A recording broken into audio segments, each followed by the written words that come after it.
बीरबल का न्याय। अकबर बीरबल की कहानी। बादशाह अकबर के राज्य के एक गांव में एक अंधा साधु रहा करता था। अपना भविष्य जानने लोगों का उसके पास तांता लगा रहता था। सबका मानना था कि वह एकदम सही भविष्यवाणी करता है। एक दिन गांव में रहने वाले एक आदमी का रिश्तेदार अपनी भतीजी का इलाज कराने उसके घर आया। उस बच्ची के माता पिता की उसकी आंखों के सामने ही हत्या कर दी गई थी। तब से वह बीमार रहा करती थी। गांव में रहते हुए एक दिन बच्ची की नज़र अंधे साधु पर पड़ी।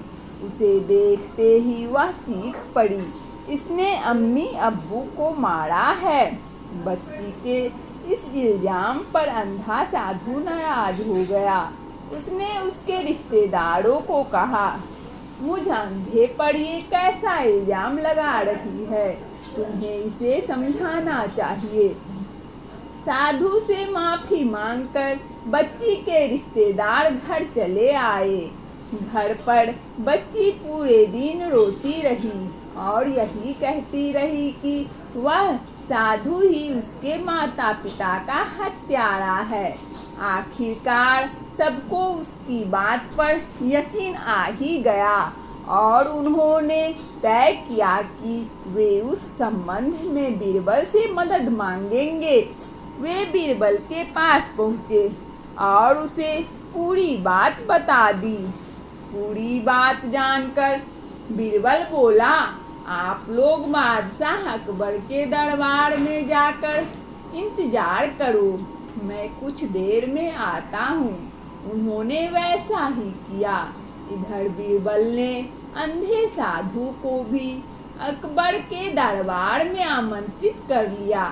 साधु के दरबार में पहुँचने पर बीरबल ने अकबर और सभी मंत्रियों के सामने अपनी तलवार निकाल ली और साधु को मारने के लिए उसके करीब ले गया।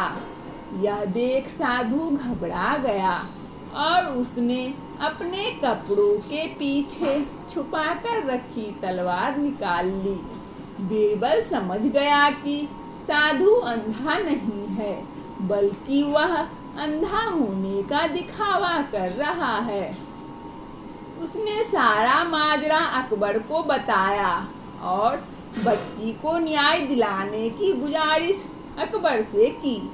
अकबर ने सैनिकों को आदेश दिया कि वे साधु को बंदी बना ले। साधु से बंदी गृह में कड़ाई से पूछताछ की गई तो उसने अपना अपराध कबूल कर लिया।